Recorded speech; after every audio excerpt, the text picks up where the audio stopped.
నమస్కారం. కార్తీక మాసంలో ఆదివారం వృశ్చిక సంక్రమణం ఏర్పడుతోంది.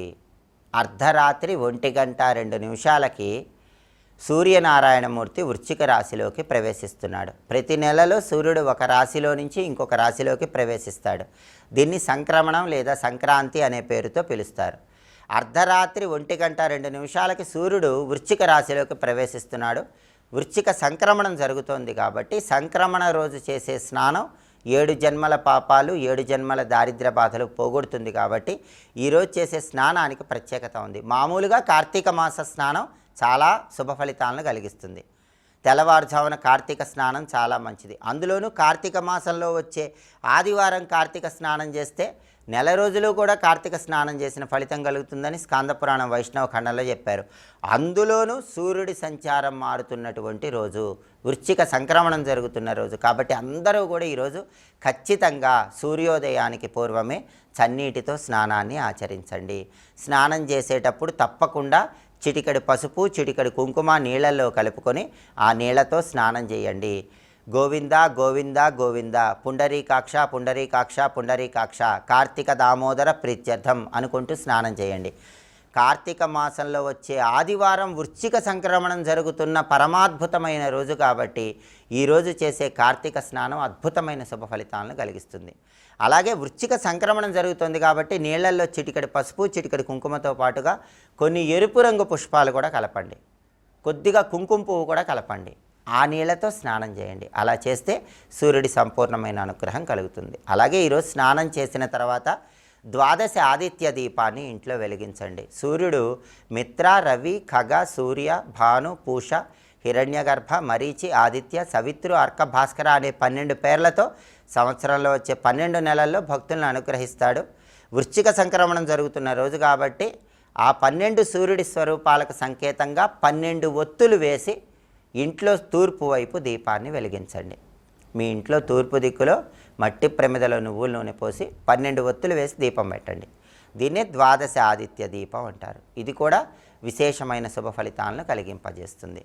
అలాగే ఎప్పుడైనా సరే గోచార పరంగా జన్మరాశి నుంచి లెక్కబెట్టినప్పుడు వచ్చే 3, 6, 10, 11 స్థానాలలో సూర్యుడి సంచారం ఉన్నట్లయితే ఆ సూర్యుడి సంచారం విశేషమైన శుభ ఫలితాలను కలిగింపజేస్తుంది. కాబట్టి సూర్యుడు ఈరోజు వృశ్చిక రాశిలోకి ప్రవేశిస్తున్నాడు కాబట్టి ఈ వృశ్చిక సంక్రమణం వల్ల నెల రోజుల పాటు అదృష్టం పట్టబోతున్న మొదటి రాశి కన్యారాశి. ఎందుకంటే కన్యారాశి వాళ్ళకి తృతీయంలో వృశ్చిక సంక్రమణం జరుగుతోంది.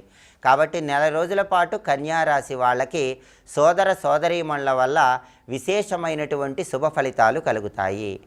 ఆ తర్వాత ఈ వృశ్చిక సంక్రమణం వల్ల అదృష్టం పట్టబోతున్న రెండో రాశి మిథున రాశి. ఎందుకంటే మిథున రాశి నుంచి చూసుకున్నప్పుడు మిథునం, కర్కాటకం, సింహం, కన్యా, తుల, వృశ్చికం. మిథున రాశి వాళ్ళకి వృశ్చిక సంక్రమణం 6వ స్థానంలో ఏర్పడుతోంది. అంటే నెల రోజుల పాటు మిథున రాశి వాళ్ళకి అనారోగ్య సమస్యలు ఉండవు. అప్పులుంటే అప్పులన్నీ తీరిపోతాయి. శత్రు బాధలు ఉండవు.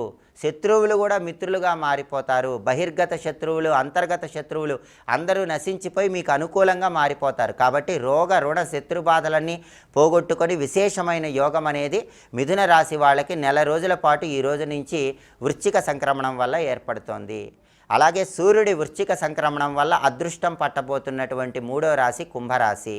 ఎందుకంటే కుంభరాశి వాళ్ళకి వృశ్చిక సంక్రమణం 10వ స్థానంలో ఏర్పడుతుంది. కాబట్టి వృశ్చిక సంక్రమణం వల్ల కుంభరాశి వాళ్ళు వృత్తిపరంగా అనూహ్య విజయాలు పొందుతారు. ఉద్యోగమైన వ్యాపారమైన అత్యున్నత స్థాయిలో అభివృద్ధిని సాధిస్తారు. వృశ్చిక సంక్రమణం వల్ల నెల రోజుల పాటు అదృష్టం పట్టబోతున్న 4వ రాశి మకర రాశి. ఎందుకంటే మకర రాశి వాళ్ళకి వృశ్చిక సంక్రమణం లాభస్థానంలో ఏర్పడుతోంది. ఆర్థిక పరంగా, ఆరోగ్యపరంగా, కుటుంబ పరంగా మకర రాశి వాళ్ళకి నెల రోజుల పాటు తిరుగులేని విజయాలు లభిస్తాయి. కాబట్టి 12 రాసుల్లో సూర్యుడి వృశ్చిక సంక్రమణం అందులోనూ ఆదివారం జరిగింది, అందులోనూ కార్తీక మాసంలో జరిగింది కాబట్టి చాలా అద్భుతమైనది. ఇది విశేషంగా కన్యారాశి వాళ్ళకి, మిథున రాశి వాళ్ళకి మకర రాశి వాళ్ళకి, కుంభరాశి వాళ్ళకి అద్భుతమైన శుభ ఫలితాలను కలిగింపజేస్తుంది. వృశ్చిక సంక్రమణం జరిగే రోజు కాబట్టి ఓం వృశ్చిక సంక్రమణ రవయే నమః అంటూ ఆ సంక్రమణ సూర్యుడికి సంబంధించిన మంత్రాన్ని దీపం పెట్టాక 21 సార్లు చదువుకోండి. అలాగే ఈ రోజుకి ఇంకొక ప్రత్యేకత ఉంది. శబరిమల మండల మహోత్సవం ప్రారంభమవుతోంది. ఈ సందర్భంగా ఇంట్లో దీపారాధన చేశాక అయ్యప్ప స్వామికి సంబంధించిన ధ్యాన శ్లోకం చదువుకోండి. హరిహరాత్మకుడైనటువంటి అయ్యప్ప స్వామి అనుగ్రహం వల్ల కూడా సమస్త శుభాలు చేకూరతాయి. అయ్యప్ప స్వామికి సంబంధించిన ఏ శ్లోకాన్ని ఈరోజు శబరిమల మండల మహోత్సవం సందర్భంగా చదువుకోవాలో ఇప్పుడు మనం చూద్దాం.